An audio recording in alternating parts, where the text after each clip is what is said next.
أعوذ بالله من الشيطان الرجيم.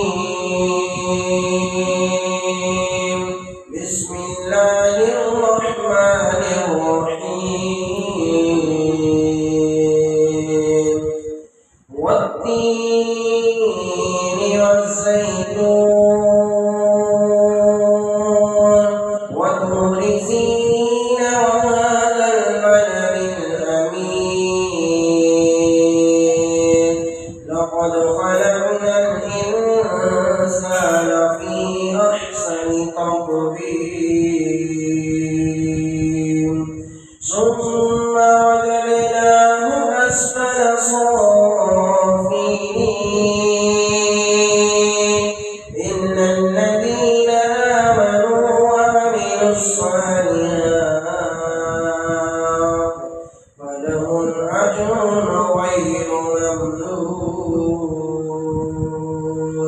فما يكذبك بعد بالدين